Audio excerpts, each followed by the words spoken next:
எல்லாருக்கும் வணக்கம். சேலம் மாநகருக்கு ஒரு தயாரிப்பாளரையும் ஒரு நிகழ்ச்சிக்காக கலந்துக்க வந்தேன். வெண்ணங்குடி முனியப்பன் ஐயா அவங்கள வணங்கத்துக்காக வந்தேன். ரொம்ப ரொம்ப சந்தோஷம். உங்களெல்லாம் சந்திக்கிறது ரொம்ப சந்தோஷம் ஐயா. இதில் இப்போ சினிமா துறையில் இப்போ திமுக இப்போ ரொம்ப சிறிய படங்கள்லாம் வெளியிட முடியாமல் பெரிய சிக்கல்லாம் இருந்ததாக சொன்னாங்க. இப்போ தாவேக்கா ஆட்சிக்கு அப்புறம் சினிமா துறையில் சிறிய படங்களுக்கு எப்படி இருக்குது, அந்த மாதிரியான அவங்க இருந்த மாதிரியான ஒரு ஆக்கிரமிப்பு மாதிரி இந்த மாதிரி தான் ஐயா, தாவேக்கா ஆட்சிக்கு வந்ததுக்கப்புறம் சினிமா துறை நல்லா இருக்குது. படங்கள் எந்த பிரச்சனையும் இல்லாமல் சுதந்திரமாக வெளியே வருது. இதுக்கு முன்னாடி எப்படி இருக்குன்னா, மாதத்துக்கு வந்து ஒரு குறைஞ்ச ஒரு 4 படம் ரெட் ஜெயிண்ட் ரிலீஸ் பண்ணுவாங்க. அப்போ தேட்டர் வந்து ஹோல்டுலேயே இருக்கும் பொசிஷன். இப்போ அந்த பொசிஷன் இல்லை, அது மாதிரி இருக்குது. அப்புறம் இதில் சின்ன படம் பெரிய படம்ன்றதெல்லாம் போன ஆட்சியில் பிரச்சனை இல்லை. போன ஆட்சியில் இந்த பிரச்சனை சித்தாந்த ரீதியாக அவங்களுக்கு சாதகமான படங்கள் வந்து அதுக்கு வேறு மாதிரியான ஒரு பாராட்டும், அதுக்கு வேறு மாதிரியான விமர்சனமும், அவங்களுக்கு எதிரான சித்தாந்தத்திலேருந்து ஒரு படம் வந்தால் அந்த மாதிரியான பிரச்சனை இருந்தது. இப்போ அது இல்லை, குறைஞ்சிருக்கு. இன்னும் போக போக தான் தெரியும். 2 மாதம் தான் ஆயிருக்கு. நிறைய வெற்றி படங்கள் வந்திருக்கு தாவேக்கா ஆட்சி வந்ததுக்கப்புறம். திருப்பரங்குன்ற விவகாரத்தில் அதாவது வந்து திமுக அரசு என்ன முடிவோ அதுதான் நாங்கள் வந்து தாவேக்கா அரசு அப்படிங்கிறாங்க. ஆனால் வந்து திமுக அரசு வந்து தீய சக்தி, அதை நாங்கள் தூக்கி எறியக்கு தான் வந்தோம் அப்படிங்கிற மாதிரி சொல்கிறாங்க. திருப்பரங்குன்ற விவகாரத்தில் தமிழக முதல்வர் விஜயனுடைய நடவடிக்கை எப்படி இருக்குது? ஐயா, கார்த்திகை தீபம் அன்னைக்கு இந்த வாட்டி கோர்ட்டு தீர்ப்பின் அடிப்படையில் தீபம் ஏற்றலைன்னா தாவேக்கா அரசும் ஒரு தீய சக்தின்ற பேர் தான் வாங்க போகுது. கோர்ட்டை மதிக்கணும், மக்களோட உணர்வுகளை மதிக்கணும். போன வருஷம் ஒரு தம்பி அதுக்காக தீக்குளித்து உயிரே விட்டுருக்காரு. அவரோட உணர்வுகளும் எங்களை மாதிரி முருகனை கும்புற இந்துக்களோட உணர்வுகளையும் மதித்து இந்த வருஷம் தாவேக்கா கார்த்திகை தீபத்துக்கு நிச்சயமாக தீபம் ஏற்றுன்னு நம்புகிறோம். இப்போ பண்ணுறதெல்லாம் ஒரு கண் துடைப்பு மாதிரி தான் நினைக்கிறோம். ஏன்னா புதுசாக வந்திருக்காங்க, அவங்களுக்கு என்ன ஸ்டாண்ட் எடுக்கிறதுன்னு தெரிஞ்சிருக்காது. கார்த்திகை தீபம் அன்றைக்கி தீபம் ஏற்றலைன்னா நிச்சயமாக அவங்க ஒரு மிகப்பெரிய எதிர்ப்பு வந்து இந்து மக்கள்கிட்ட சந்திப்பாங்க. அதாவது மதசார்பற்ற அரசுன்னு சொல்கிறாங்க. திராவிட கட்சிகளாக இருந்தாலும் சரி தான், தாவேக்கா இருந்தாலும் தான். ஆனால் குறிப்பாக இந்து கோயில்களோட சொத்துக்கள் தான் பறிக்கப்படுகிறது, பழனி கோயில் உட்பட.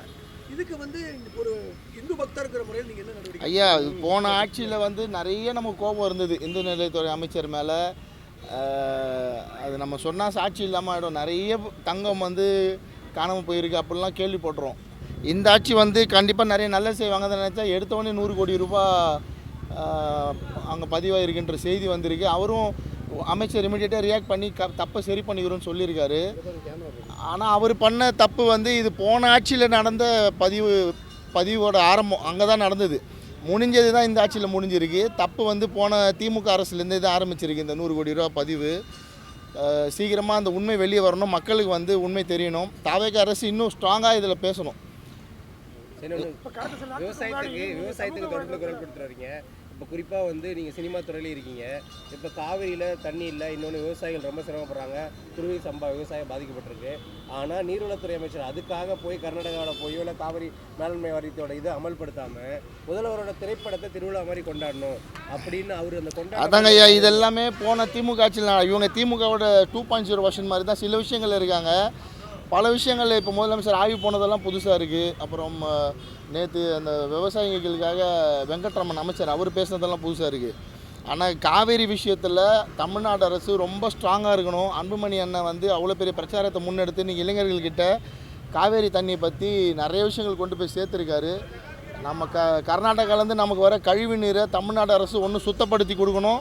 அப்படி இல்லைன்னா கர்நாடக அரசுலேருந்து கழிவு நீர் தமிழ்நாட்டுக்கு வராமல் ரொம்ப கடுமையாக நம்ம வந்து அதை எதிர்த்து நம்ம கரண்ட்டு கொடுக்க மாட்டோம். அந்த மாதிரிலாம் சில கொள்கை முடிவுகளை எடுக்கணும். இல்லைனா கண்டிப்பாக டெல்டா மாவட்டத்தில் பல விவசாய நிலங்கள் வந்து மலடு நிலங்கள்லாம் மாறதுக்கான வாய்ப்பு இருக்குது.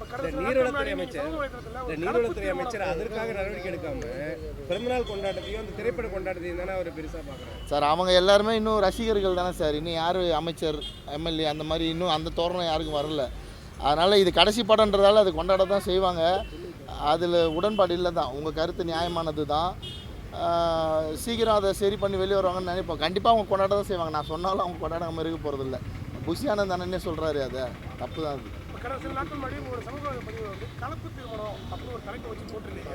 அதில் பார்த்தீங்கன்னா கலப்பு திருமணம் செய்வதற்கு அரசாங்கம் உதவி வழங்குவதாகவும், இதனால் அந்த கலப்பு திருமணம் செஞ்சுக்கிட்டாங்கன்னா அந்த கணவனுடைய ஜாதிங்கிறத கவர்மெண்ட் வழங்குது அப்படின்னு வச்சுருந்தீங்க. அது உண்மைதானே சார். இப்போ கலப்பு திருமணத்தை தமிழ்நாடு அரசு எதுக்கு ஊக்குவிக்கணும்? கலப்பு திருமணம் பண்ணுறவங்களுக்கு 50,000 ரூபாய் பணமும் 8 கிராம் தங்க நகை எதுக்காக கொடுக்குறாங்க? என்ன காரணம் சொல்லி கொடுக்குறாங்க? உங்களை யாரோ ஒருத்தர் சொல்லுங்கள். கலப்பு திருமணம் தமிழ்நாடு அரசு எதுக்கு ஆதரிக்குது சார்? சாதி ஒழிப்பு. கிட்டத்தட்ட 60 வருஷமாக திராவிட ஆட்சி, திராவிட கட்சிகள் தான் இருக்குது. ஏதாவது ஒழிச்ச ஒரு சாதியோட பேர் சொல்லுங்கள். இந்த சாதியை ஒழிச்சிட்டாங்கன்னு ஒரு பேர் சொல்லுங்களேன். இவங்க என்ன பண்ணுறாங்கன்னா 50,000 ரூபாய் ஊக்கத்தொகையும் ஒரு பவுன் தங்க நகையும் கொடுத்து ஏதோ 2 சாதிகளுக்குள்ளே கல்யாணம் பண்ணி வச்சு அதில் ஒரு சாதியை வளர்க்குறாங்க. யாரெல்லாம் சலுகை வாங்குறாங்களோ அவங்களாம் சாதியற்றவர் அப்படின்ற சர்டிஃபிகேட்டையும் சேர்த்து வாங்கணுன்ற அரசாணையை வந்து தமிழ்நாடு அரசு பிறப்பிக்கணும். இல்லைன்னா நீங்கள் வந்து இந்த கண்துடைப்பு தான், நாங்களும் சாதியை ஒழிச்சிருவோன்னு சொல்லி பல அரசியல் கட்சிகள் மாதிரி தமிழக அரசே அதை செய்கிறது ஒரு கண்துடைப்பாக தான் நான் பார்க்குறேன். நீங்கள் கலப்பு திருமணம் செஞ்சவங்களுக்கு உதவித்தொகையும் அவங்களுக்கு ஊக்குவிக்கணும் செய்யணும்னா நிச்சயமாக இன்றைக்கி சாதியற்றவர் பார்த்திபன் சார் இயக்குனர் இருக்கார்ல, அவர் இப்போ வாங்கியிருக்காருல ஒரு சான்றிதழ் சாதியற்றவர்னு.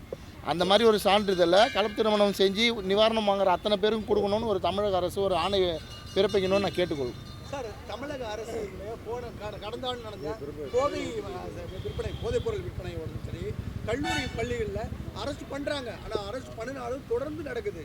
இதுக்கு வந்து சார் போன 5 வருஷம் வந்து சார் சந்து பொந்தெல்லாம் கொண்டு போய் சேர்த்துறாங்க. முன்னாடி சென்னையில் மட்டும்தான் போதைப் பொருள் கிடைக்கும் சார். உங்களுக்கு நீங்கள் வந்து கிறிஸ்டல் ட்ரக்குன்றதே வந்து கடந்த 5 வருஷத்தில் தான் தமிழ்நாடு முழுக்க பரவி இருக்குது. அதுக்கு முன்னாடி தமிழ்நாட்டுக்கு போதைன்னா கஞ்சா இலை மட்டும்தான் தெரியும். மெத்தபெட்டமைன், LSD மாதிரி ட்ரக்குகள் எல்லாமே கடந்த 5 வருஷத்தில் தான் மக்கள்கிட்ட மாணவர்கள்கிட்ட ரொம்ப பெருசாக போய் சேர்ந்துருக்கு. லாஸ்ட் 5 இயர்ஸ் அந்த கவர்மெண்ட்டில் தான். அதனால தான் நம்ம அந்த கவர்மெண்ட் வந்து தீய சக்தின்னு சொல்கிறோம். இப்போ இதை சரி பண்ணுறது ரொம்ப கஷ்டம் சார். நம்ம இங்கே இருக்கிற தாவக அரசை வந்து குறை சொல்ல முடியாது. ஏன்னா இது வந்து கிலோ கணக்கிலலாம் கொண்டு வர தேவையில்ல. கிறிஸ்டல் ட்ரக்கை நீங்கள் கிராம் கணக்கில் கொண்டு வந்தாலே போதும். அதுவே லட்சக்கணக்கில் வந்து நீங்கள் விற்பனை பண்ணி சம்பாதிக்கிறாங்க. மாணவர்கள் வந்து 18 மணி நேரம் 20 மணி நேரம் போதையில் இருப்பாங்க கிறிஸ்டல் ட்ரக்கில். ஸோ இது வந்து பெற்றோர்கள் ரொம்ப கவனமாக இருக்கணும். மாணவர்கள் வந்து இதோட தீங்கை தெரிஞ்சுக்கணும். நிச்சயமாக நீங்கள் தொடர்ந்து இந்த மாதிரி கிறிஸ்டல் ட்ரக் பயன்படுத்துறதால உங்களோட திருமண வாழ்க்கையே பாதிக்கப்படும். அதனால் மாணவர்கள் தான் இதை வந்து புரிஞ்சு மாணவர்களுக்குள்ளேயே வந்து பல தலைவர்கள் உருவாகி அந்த போதைக்கு எதிரான விழிப்புணர்வு பிரச்சனைகளை மாணவர்கள் எப்போ கையில் எடுக்கிறாங்களோ அப்போ தான் சார் இந்த நிலைமை மாறும். அது வரைக்கும் இது நிச்சயமாக மாறாது. விற்கிறவங்கள தடுக்க முடியாது. இதுக்கப்புறம் வாங்குறவங்கள தான் தடுக்கணும். இன்றைக்கி வந்து திரையரங்கில் விளையாடக்கூடிய திரைப்படங்களுக்கு வந்து சென்சார் கட்டாயம் சொல்கிறாங்க. அதே மாதிரி OTT விளையாடக்கூடிய படங்களுக்கும் இப்போ சென்சார் கட்டாயம் சார். OTTயில் ஆல்ரெடி சென்சாருக்கு வாங்கினா தான் சார் படம் ரிலீஸ் பண்ண முடியும். அது சட்டமாக இல்லைனாலும் OTT அதை ஃபாலோ பண்ணுறாங்க. வெப் சீரிஸ்க்கு தான் வந்து சென்சார் கிடையாது. ஸோ இப்போ இந்தியா கவர்மெண்ட் மத்திய அரசு வந்து OTTயில் எது வந்தாலும் சென்சார் முக்கியம் அப்படின்னு சொல்கிறாங்க. அது ரொம்ப நல்லது தான். ஏன்னா நிறைய வெப் சீரிஸ் நீங்கள் ரொம்ப அடல்ட் கண்டென்ட்டோட தான் வருது, கொஞ்சம் நெஞ்சம் இல்லை. ஏன்னா நமக்கு பேர் போன வெப் சீரிஸ் OTT தளங்கள் நெட்ஃப்ளிக்ஸ், அமேசான் மாதிரி தளங்கள்லாம் வராது.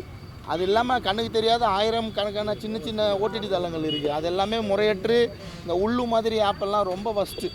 ஸோ அதுக்கு வந்து ஒரு சென்சார் முட்டுக்கட்டை போட்டால் நல்லாயிருக்கும். அது தேவையானது தான். ஓகே, அந்த மாதிரி சுற்றுக்கு ஓகே தான். பட் இருந்தாலும் சிறிய இயக்குநர்கள் வந்து இந்த படம் வெளியாகிறதுல அது மாதிரி தாமதம் ஏற்பட வாய்ப்பு இருக்கு இல்லையா சார்? இந்த OTT ஸ்ட்ரீம்லைன் பண்ண தான் நான் சமீபத்தில் நிர்மலா சீதாராமன் நம்ம சந்தித்தேன். நீங்கள் எத்தனை பேர் கவனிச்சிங்கன்னு தெரியல. அவங்கக்கிட்ட நான் கேட்டது, மத்திய அரசு வேவ்ஸ்னு ஒரு OTT தளம் வச்சுருக்காங்க சார். அது வந்து நார்த் இந்தியாவில் தான் அதிகமாக யூஸ் ஆகுது. அது முழுக்க இந்தியா முழுக்க இருக்க திரைப்பட துறையினருக்கு தான். அதை இந்த தமிழக அரசும் தமிழ்நாடு கவர்மெண்ட்டும் இங்கே மக்கள்கிட்ட கொண்டு போய் சேர்க்கல. மத்திய அரசுமே இங்கே தமிழ்நாட்டை கவனிக்கவே இல்லை அதை பற்றி. இங்கே ஒரு OTT தளம் அந்த வந்து மக்கள்கிட்ட போய் சேர்ந்தால் தான் சின்ன படம் எடுக்கிறவங்களுக்கு எல்லாருக்கும் அந்த வேவ்ஸ்ன்ற OTT தளம். ஏன்னா கவர்மெண்ட்டே வந்து நிதி தராங்க. பேப்பர் வியூன்னு ஒரு ஆப்ஷன் இருக்குது. இங்கே இருக்கிற சினிமா தயாரிப்பாளர்களுக்கு, இயக்குநர்களுக்கு அது தெரியணும். வேவ்ஸ்னு ஒரு OTT தளம் இருக்கிறது தெரியணும். ஸோ நீங்கள் சொல்கிறது OTT தான் சார் நெக்ஸ்ட் ஜென்ரேஷன். இப்போ நம்ம டிவி பார்க்குறதெல்லாம் நிப்பாட்டிட்டோம். OTTயில் தான் கிரிக்கெட் மேட்ச்சு, ஃபுட்பால் மேட்ச்சே பார்க்குறோம். ஸோ OTTக்கு ஸ்ட்ரீம்லைன் கொண்டு வந்து அதை ஒரு கவர்மெண்ட் கண்ட்ரோலில் கொண்டு வரது நல்ல விஷயம், நியாயமான விஷயம் தான். அதை நான் எது பண்ணாலும் தான் அதுக்கு வந்து 2 கருத்து சொல்லுவீங்க. நான் பாஜகலாம் சேரல. நான் போனது அவங்கள பார்த்தது OTT தளத்தை தமிழ்நாட்டில் வந்து அதை வந்து பிரபலப்படுத்தி இப்போ என்னோடய திரௌபதி 2 படம் வந்து இன்னும் எந்தெந்த OTT பிளாட்ஃபார்மே வாங்கலை. அவங்க வந்து அவங்க நிர்ணயித்த தரத்தை விட அதிகமான தரத்தில் அதை அந்த மாதிரி பண்ணப்பட்ட ஒரு அதிகமான பொருட்செலவில் பண்ணப்பட்ட படம் தான் திரௌபதி 2. ஆனால் அவங்க வாங்கினதுக்கு காரணம் என்னென்னா அதில் இஸ்லாமியர்களோட அவங்களோட தமிழ்நாட்டுக்குள்ளே எப்படி வந்தாங்க, ஆரிஜின் ஆஃப் இஸ்லாம் அப்படின்றத வந்து அந்த படத்தில் சொல்லியிருக்கோம். ஸோ அந்த விஷயம் சொன்னதுக்காகவே எந்த OTT தளமும் அதை வந்து வாங்குறதில்ல. இப்போ மத்திய அரசோட OTT தளம் இங்கே வந்து பிரபலமாக இருந்ததுன்னா நாங்கள் அதில் போட்டு அது மூலயமா நாங்கள் அவ்வளோ பெரிய பொருட்செலவு எடுத்தார் எங்கள் தயாரிப்பாளர் அந்த படத்தை. ஸோ அது ஒரு வாய்ப்பாக வேணுன்றதுக்காக தான் நான் வந்து மத்திய அமைச்சரை சந்தித்தேன். பிஜேபியில் சேர்றதுக்கெல்லாம் போய் பார்க்கல. சார் தேசிய விருது அனௌன்ஸ் பண்ணிருக்காங்க சார். இந்த தேசிய விருதில் வந்து கலைப்படைப்பை தாண்டி அதாவது அதிக வசூல் வர படங்களுக்கு கொடுக்குறதா ஒரு விமர்சனம் எழுந்திருக்கு. இதை எப்படி பார்க்குறீங்க சார்? அதிக வசூல் வர படங்கள் கூட கொடுக்கறது இல்லை சார். யார் வந்து அவங்களுக்கு இங்கே இருந்து தேர்வு கமிட்டிகள்லாம் ரொம்ப நண்பர்களாக இருக்காங்களோ அவங்களுக்கு தான் விருது தர்றது சமீப காலமாகவே விமர்சனமாகவே இருக்குது. இப்போ கொடுத்துருக்க படங்களோட வரிசையெல்லாம் பார்க்குறப்ப நானும் அதை நம்புகிறேன். அப்படி தான் இருக்குது. ஸோ தேசிய விருது பற்றி மத்திய அரசு இன்னும் கொஞ்சம் கவனம் எடுக்கணும். அவங்க மற்ற விருது பத்மபூஷன், பாரத ரத்னாலாம் ரொம்ப கரெக்டாக நடந்துக்கிறாங்க. தேசிய விருதும் இப்போ இந்த கோவா ஃபிலிம் ஃபெஸ்டிவல் நடக்கிறப்ப மட்டும் ரொம்ப பயாஸாக தான் சார் இருக்குது. அதுக்கு இங்கே இருக்கிற நம்ம தமிழ்நாட்டில் இருக்கிற சில தேர்வாளர்கள் தான் காரணம். உண்மை தான். சினிமாவில் இருக்க எல்லாருக்கும் அந்த உண்மை தெரியும், யாரும் பேச மாட்டாங்க அதை. நன்றி சார், நன்றி.